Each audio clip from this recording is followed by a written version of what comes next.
Hello and welcome to War or Nothing, the number one podcast for amateur and professional boxing across the UK and beyond. Today I'm joined as usual by my co-host, Mr. Brandon Anthony State. Hello, ladies and gentlemen. Hello, good sir. How are you? Oh man, I'm living the dream, as a wise man once told me. Good to hear. Well, today we've got plenty to get into and we're going to kick things off by taking a look at some amateur news. That being, amateur news, I guess it is still amateur news, but that being the wonderful display of boxing by Team GB in the recent Tammer Tournament in Finland. Very nice. So let's just take you through some of the results here. We had a super heavy Matthew Williams from Acox Green taking home gold in his GB debut. We had Kyle Shaw-Tulin taking home gold, who is a serving Royal Marine Commando, and he won unanimously, may I add, sealing the middleweight gold. We had heavyweight Isaac Ocko, I think I'm pronouncing that right, I apologise if not, but he took home gold in a unanimous decision. We also had Abdul Rahman Burton, who I saw at the NACs, Bobby Wallace, and Leo Wood, of course, taking home bronze for all their, believe their first time representing GB. I'm not sure about Leo Wood, but yeah, very, very good representation, very good boxing. I know some of them seem a little bit disappointed that they've only taken home a bronze, but that's still an achievement, a massive in itself. Achievement, yeah. And I think something to be very, very proud of. GB boxing is something that fascinates me, and I'm hoping. We've talked about this off air, but I'm hoping that we can somehow get to Sheffield soon and go and kind of do a day in the life of what it is to be a GB boxer. So if you're listening, let us come in and do a bit of filming, please. That'd be fantastic. But I seriously would like to do a bit more with England pathway stuff and then GB as well, and that whole kind of side of things, because there's so much that goes on behind the scenes that you don't see what it takes. And we were speaking with Walla Ali just a week ago now, and she was saying about camps abroad. They're training 3 times a day. Sometimes in crazy heat as well. So there's a lot that goes into it. There's a lot that people don't realise. So it'd be nice to sort of take the lid off that and get a deeper look at what goes on. But yeah, amateur news, that is pretty much it for this week. We've had a couple of our lads in the regional rounds for the NAGBCs. I think I'm saying that right. But yeah, Boxwell, we didn't particularly get all the results that we wanted, but we've had, again, I'd say good representation, and it's nice to see at least the lads being active and out and getting the bouts in. So very, very proud of them all. Yeah, so well done all at Mikey's Boxing Gym. In the professional world, plenty going on. There always is. We'll start here with that's what keeps us in a job. The perhaps the most funny thing I've seen this week, which is the Ben Eubank face-off, which was just on the DAZN website, so you need an account. I'm not sure if it's on YouTube yet. I presume clips might be shorts, but yeah, my takeaway from this is Conor Benn loves the word systematically. And systematically. That's a big word. He even said it's the biggest word he's ever used. And it's just the whole thing was quite funny, to be honest. I mean, Ben was very much a man attempting to be calm and stay calm, but you could almost see kind of like the deep down inside, this man is he's just raging on the inside. He's like, oh man, I hate this brother here. But he's like, I gotta stay calm. Can't act like a fool again, because it was almost like somebody using humor to deflect from the fact that they're actually really emotionally involved. Yeah, exactly that. But it made for a funny face off. Do you know what? I meant to look this up. Why is it that the chairs are the opposite way around, even when there's a table in between them? I guess it's to stop him from jumping across. At this point, is it just tradition, do you think, though? Yeah, I think it probably is just tradition at this point, but I feel like from like a safety point of view, you got to think about it. If me and you are facing each other and there's only a table in between us, I could just jump across the table, couldn't I? But if there's a chair in front of me and a table, I've got to get past the chair first, then the table to get to you. True. I was looking at it and it just suddenly dawned on me, and I thought, I wonder why they still do this.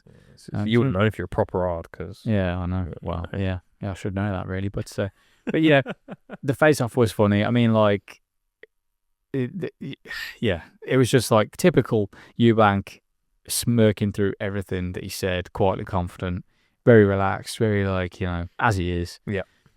And then, like I said, Conor Benn just sort of trying to match that in a way, and he kept mentioning, he kept thanking Eubank for the fact that he had that 500 grand to buy his Rolls Royce, and you could see that it was a real concerted effort by Ben to try and get under the skin of Eubank, but I just don't think you will. It wasn't working. I'd be livid to it. If I'm Eubank, I'm livid. Yeah. I might imagine missing out by, what was it? It was like 0.01 pound. I don't know exactly, but yeah. And they fined him 500k. Yes. Oh man, I would have been fuming. I'd have been like, nah, man. Yeah. I mean, there were some good points made in it, but it ended with a handshake, which was the most surprising part for me. It was like, wow. And then it was funny because you remember that press conference where it was like a bit of a push and a pull. Oh yeah, Carl Froch and George Groves was like, we could all have a bit of a push and a pull. I mean, that's famous now, isn't it? But it was kind of like that. Ben did tug on Eubank's hand a little bit. It's like, But then I think he finished with saying, "Yeah, I can't wait to smash your face," something like that. Oh yeah, there it is. There he is. Yeah, there it is. There he is. But yeah, it was good. If you haven't seen it already, go and see it. And I'm sure you would have seen the shorts going around social media by now. But interesting watch. Elsewhere, Queensbury Lights Out card. Huge card. Huge disappointment. Yeah, in my eyes and a lot of people's eyes. Yeah, some very questionable decisions going on. Yeah, the decisions weren't the best on Saturday night. Unfortunately, I didn't get to watch the whole card, but I have been caught up on the highlights. And I have watched the full card back actually on Sunday, so the day after. And yeah, very questionable decisions made. Frank Warren has released a statement saying, look, some of our fighters, their names have now been thrown kind of under the bus a bit because of the bad decisions from the British Boxing Board of Control. And, they should be more, what was the word? Kids, this is where you got to stay in high school because, you need this knowledge. But he said they've got to be more regular with their decisions instead of, one day it's, this is how you judge a fight. Next day, this is how you judge a fight. Because it's like, it should all be the same, really, shouldn't it? That's what makes it fair. And there was a lot of questionable decisions that night. Yeah, I think, let's start with the top of the bill, which was Zach Parker versus Joshua Buatsi. Controversial results, some have argued, in favour of Buatsi. Buatsi said he wasn't impressed with Parker, though. Yeah. And he thought he'd done enough to win. Parker says that he's fuming and, he should be changing his unborn child's life, which I thought was quite a potent way to put things, really. But overall, bit of weird mixed kind of feelings around this one.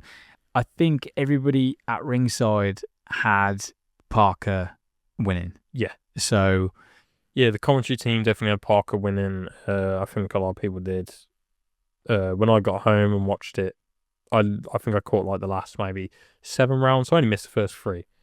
But to me, I had Parker winning. I thought Buatsi looked dead in the water. I think he looked slow. He just didn't look. He didn't look himself. Like, you compare that to the Callum Smith fight, nearly, what was that, February now, because it was on the Bivol undercard. Yeah, so February. From there until now, so what's that? 6, 7, 8, 9 months. Well, don't know. I don't know where we're at. Yeah, no, neither. But yeah, several months later, and to me, I think he's downgraded. With that Callum Smith fight, if that was for a world title, you're going, yeah, that's a world title fight. But if this was for a world title, you're going, nah, this is area level at best. Because it's it was just so disappointing. Yeah. Buatsi just didn't change it up. And I don't know whether that's down to him or his coaching. Because he has switched trainers now. He is being trained under Virgil Hunter. But yeah, I don't know whether we have a go at Virgil Hunter or we have a go at Buatsi for that performance. But obviously he did get the win in the end, so our opinions at the end of the day mean diddly squat. Armchair fans. Yeah, exactly. I am in an armchair. You literally are in an armchair, but yeah, I think my favourite part of the fight was the fact that Buatsi was wearing my favourite ever boxing boots, which is the white Nike Macamais, the first ones, and you can't get them anywhere. So I don't know where all these pro boxers keep getting these. Are they dead stock? Where are they getting them from? If anybody knows, please drop me a line. Yeah, let us know. Desperate to get hold of a pair, and I'll just put them in a frame. Put them in a box somewhere. Yeah, never get them out. Collector's edition. I ran my first pair of those into the ground. I mean, there's holes in them, but I just loved how they felt. Loved to box in them. Like, if you want to sponsor us, hit us up. Hit us up. And Adidas, I like Adidas box hogs. They are my favourite. But yeah, back to the boxing. Parker looked very good.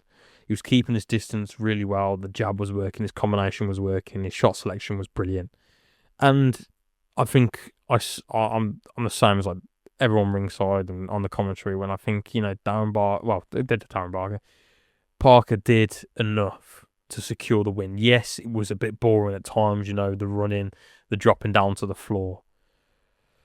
Yes, would it have been better if they just stood there and tried with each other? Of course it's going to be better. But at the end of the day, the aim of the game is to hit and not get hit. And to me, he did that perfectly. And I think Parker should have won. I don't think Buatsi should have won. But, can't go back and change the decision now. So, Buatsi's won. And, afterwards, he did say that he wants the winner of Benavidez and Anthony Yard. Yes, he did. For the WBC Light Heavyweight World Championship, which makes absolutely no sense to me. That fight's going ahead in Saudi, right? Yep. November, later this month. I want to say 25th, 29th. It feels like always at the back end of the year, there's always so many fights crammed in. Yeah, you just don't know. Things going on all over the place. But yeah, elsewhere on the card, then we had Brad Ray versus Lyndon Arthur. The pair are friends outside of this contest, which made it all the more strange to watch them absolutely go to war. I mean, there was some, again, controversy around the result with Arthur taking it, but Ray, I think, said after that Arthur's always in boring fights, so he brought the best out of him, which I thought was quite funny to say. And then Arthur basically said, like, he thinks that Ray, being 27 years old, he'll learn from it and move forward and kind of come back. But bit of an explosive one. I mean, Arthur came back from being knocked down quite hard in the second round. Yep. So he did show tremendous heart to get back up. He always has, really, to be honest. So, again, controversial result, I don't know, but there has been much speculation around that. But it is good to see that they're still mates. Because Ray did post a picture of them and said, hard to believe we're friends or something like that. Which I thought was quite funny. That's what you want, though, at the end of the day. And it's just, you'd be able to go in there, have like a 10, 12 round war with your mate and go, it is what it is. Yeah. Cheeseburger. Yeah. McDonald's after this, McFlurry. Another controversy, but kind of fans don't mind as much, is Liam Cameron wins over Troy Jones to obtain the WBA Intercontinental Light Heavyweight. What a mouthful that is. Yeah. But watching that back just now, Troy Jones seemed to be the more aggressive fighter. Yep. What the judges were seeing, I'm not too sure. I mean, so this is what I was saying earlier about how you're judging a fight. Because if you gave Buatsi the win, you'd go off the pressure that he was putting on Parker and the work that he did, right? But then you have to give Jones the win as well. Yeah. You can't then not take it off Jones because he was putting the forward pressure on. He was throwing the combinations. He was throwing the more aggressive shots. He was the aggressor on the night. And yet somehow Liam Cameron has won. Unanimously as well. Which is crazy. Because then how are you scoring that fight? Yeah. How are you scoring these fights individually? I think one of the cards had it like 97, 93 or 97, 92, which is absolutely criminal by the way. Mm. Because just watching that back now, would you say that's a landslide like that? Absolutely not. I mean, like I said, Troy Jones was doing very nice work, being the more aggressive front foot fighter, which, yeah, I agree. Like, you know, it doesn't always mean that a fighter's doing good work. Oh, no, They of come course not. forward Yeah. and if they're still, you know, taking 500 shots to the face Yeah. to get in, then, you know, Dave Allen. But you know, like if they're just plodding forward and like taking a lot of damage on the way in, then yeah, of course, like you got to look at it that way. But he was doing some nice work. He was landing some nice shots.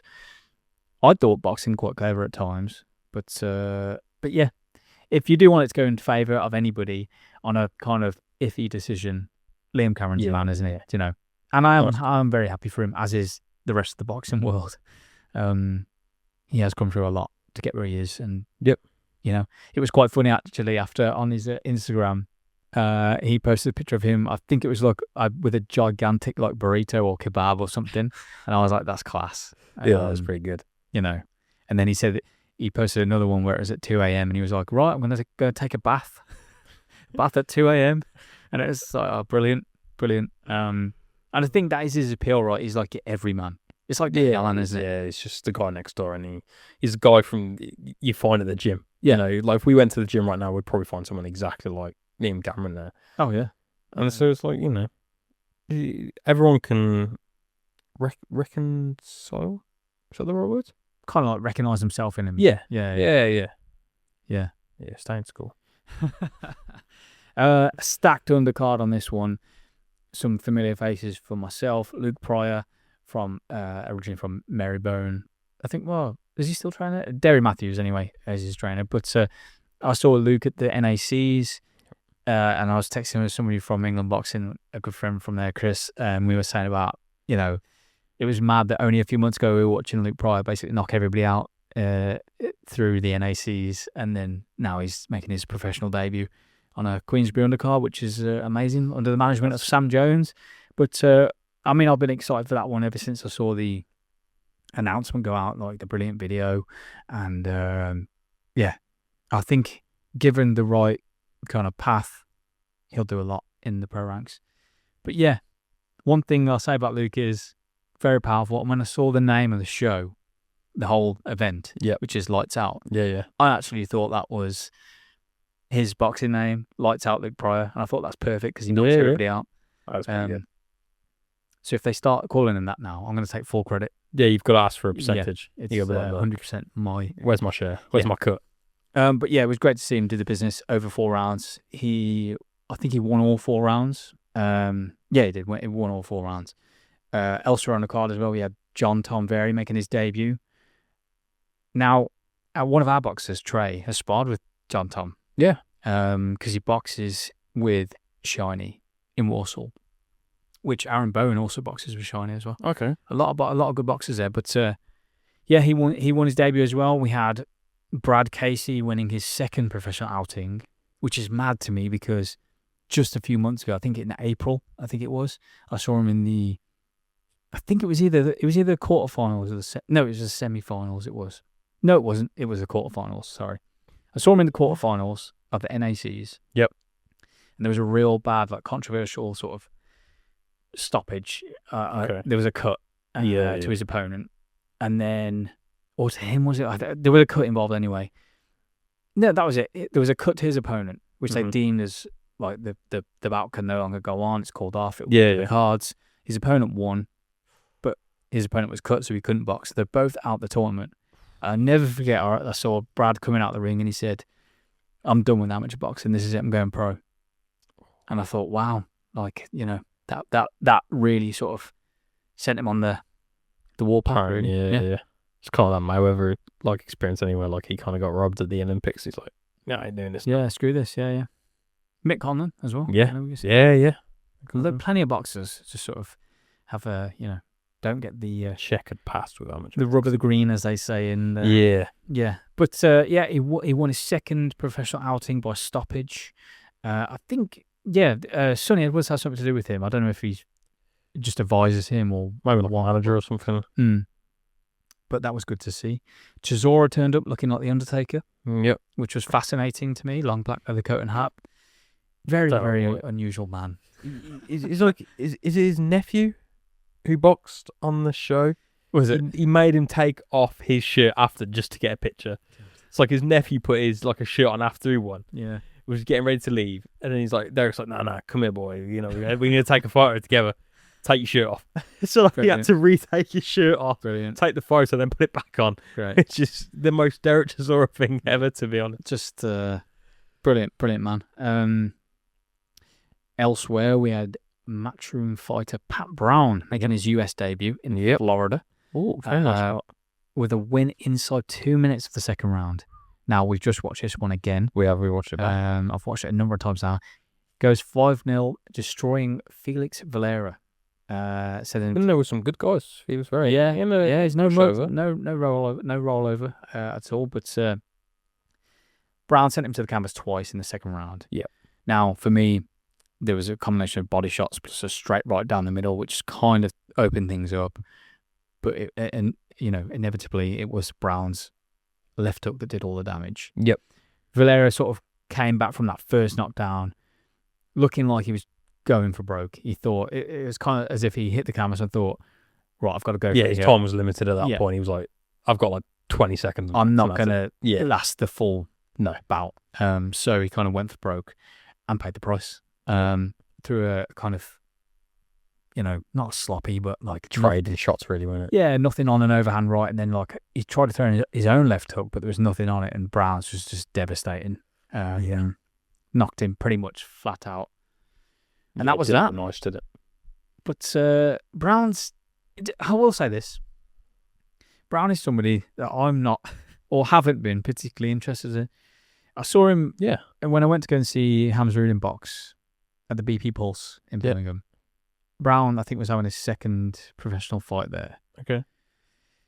And, he won in emphatic fashion there as well. But for me, I was just like, I don't know if it's something about the heavier weights for me. And it just doesn't really doesn't really get me going. I think because it's a slower pace. I like the rapidness and the quickness. IQ, style boxing of like Olympic style boxing in a way. It was fast and sharp and, everything's quick. I can't really get behind, although I do, but I struggle to kind of get excited about the heavier lads going at it, where they're slowly, Having said that, Brown is growing on me, and maybe I'm just falling to the thing of Sam Jones and Eddie Hearn pushing him down everybody's neck because they're really going for it. There they are. If you listen to them all day long, you'd be convinced that Pat Brown's the next best thing in the whole world, and he might well be. He might well be. I think he is. But, I mean, if he keeps performing like that, you can't really deny it, right? I mean, yes, big finish. He said he didn't go looking for it, which was interesting. But you could see he can go up the gear straight away. Straight away. He's got that killer instinct where it's like, if he can sense that you're hurt, you got it ain't going to take long for him to get you out there. Now, at the end, it was interesting. I mean, he said himself he's not much of a talker. No. But he was talking about his dad, and he spoke very well when he spoke. He said he was glad to fly business class with his dad and make him proud with that performance. And, he can't wait to sort of continue on that journey. And then Hearn came in and called Brown Manchester's Rocky Marciano. And he said he'll go all the way. So that's the level of kind of promotion behind him. Yeah. All he needs to do really is keep turning up, keep knocking people out and being respectful and doing what he's doing. And I think the matchroom machine will see him right, I think. Yeah, it will do its course, right? But I liked that fight. It was good. It was good. 2 rounds. Yeah. Well, not even 2 rounds. No. But very well done, Mr. Brown. I think he's thinking about titles next. Yeah. I think he said English. Yeah. Title next, which is a good fight. Yeah. It's a very good fight. A lot going on this week. The final thing that I wanted to touch on, which is... Final thing that's probably going to take another hour. Yeah.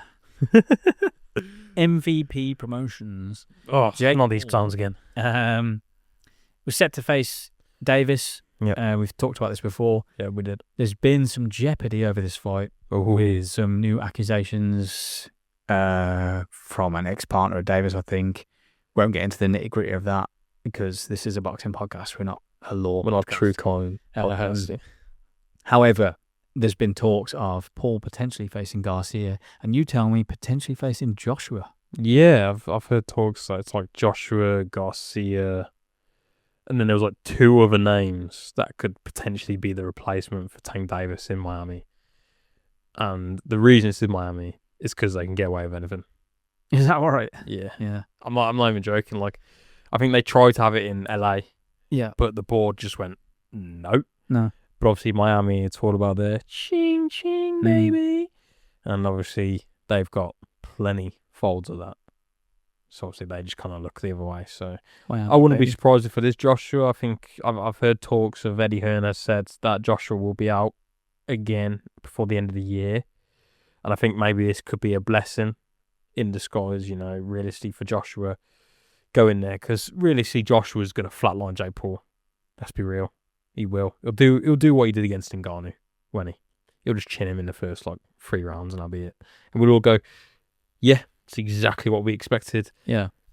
And then obviously we start having the nice talks about Joshua again. Garcia, the thing is, Garcia, yeah, he's a little bit taller, so he's probably the same height as Jake, or slightly smaller. I think he's just under, yeah. But again, he's still at that 140, 150 weight limit. Yeah. Jake Paul came in at 199 in his last fight. He's looking big, right? He looks massive. Not in a good way. He just looks fat, really. Yeah. So it's I don't want to see him fight any smaller guys. No. Fight some cruiserweights. Yeah. Fight a light heavyweight. Fight heavyweight. Yeah. You know, they don't have to be good. They don't have to be the best ever. But I think Badu Jack was in talks of fighting Jake Paul at one point, but then his mandatory was like, no, you're fighting me. So now that's been ordered again. For, I think in the Riyadh card, actually, on the Benavidez Yard undercard. I think they're fighting there. So that was originally going to take place because obviously which one was it? WBA put Jake Paul number 14 in the ranking. Oh, was it? Yeah. Which is absolutely crazy after beating Mike Tyson, who didn't have a fight in 20 something years, which is crazy. But yeah, so they did that. So Jake Paul was trying to get a world title fight against Badu Jack. Yeah. Who, by the way, I love Badu Jack. Don't get me wrong, I love him, but he's on the downslide. So that probably wouldn't have been competitive. But yeah, you know, it's Jake Paul and he's a bit of a mug. I'm not a big fan. I'll fight Jake Paul any day of the week. You know. Whoa, hang on. Come on, he's boxing gym lad. I'll sort you out. You know what I'm saying? Clip this up and get it out. Yeah, send it to him. Who cares at this point? He probably won't even accept it. Yeah. You know. But yeah, he's a very smart businessman. He knows what he's doing. He knows that he can aggravate people like myself that love boxing. Because I do not want to see him fight boxing purists. Yeah, I'll take that. I was just going to say an armchair guy. But I'll call you a boxing purist. I appreciate that. But yeah, he's just, you know, he's just smart. He's a very, very smart fella. And, you know. I think in terms of business, the Garcia fight makes the most sense. They're both incredible talkers. Yeah, they are. But I won't. Yeah. They're both incredible talkers. They both know how to sell something very well and build. Well, not even that they need to build an audience. They both got massive audiences for themselves. Is that kind of you'd think sells it in a way, you know? Yeah. Even not even to the boxing purist, so to speak, to the misfits crowd, to the people who are just on the edges of the sport, wondering about the sport. Oh, I'll watch that, you know, I'll pay for that, whatever. Yeah, you casuals. I think that does sell that fight, and it makes business sense. Yeah, of course it does. Again, weight, no, not so much, but that's another question altogether. But yeah, be interesting to see which one, or which way rather, that goes. Lots to look forward to in the upcoming week. We've, of course, got Conor Benn versus Eubank in 2 weeks' time. 2 weeks' time. Yeah. So there'll be more build-up, I imagine, with that. Maybe we'll see another egg smashed on somebody's face. Someone did that. Yes. They didn't they? It on the Who was it? Yeah. I can't remember who did it now, but it was. He slapped him and then he grabbed his neck and the guy just it was. What cringe. are you doing, mate? What are you? He just stood there unfazed. I'm like, it's probably the best way to do that, to be honest. Very cringeworthy. Didn't. It was the guy that fought Ben Whittaker, and had butted him. I can't remember his name. He headbutted Ben Whitaker when they fought. Brilliant. He needs to be looked at. Get his license taken off him, guys. Come on, let's not be doing stupid stuff anymore. I'm all for selling a fight, but come on, like invent your own way to sell it. Yeah. But yeah, like I said, lots coming up. We are due to be doing another gym visit this week, which we're very excited about. We won't say where. We'll keep you guessing. Very talented amateur boxer and 2 professional boxers potentially also going to be there. So we'll be bringing you some exclusive interview content next week, hopefully. And keep an eye on our socials. Instagram, which I'll leave in the description to this podcast. And maybe you'll get a sneak peek of where we are, where we're going, and who we're with.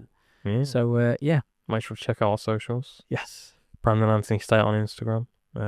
Check out the YouTube channel as well. Yes, like and subscribe if you haven't. We've got our in-person interview with Wallet Ali, which is still up there, and I'm still plugging because Still live, yep. Yeah, you need to go and see it. And Great watch. Thanks as always for joining us. Thank you. Thanks for tuning in. Thanks for listening. And we will catch you in the next one.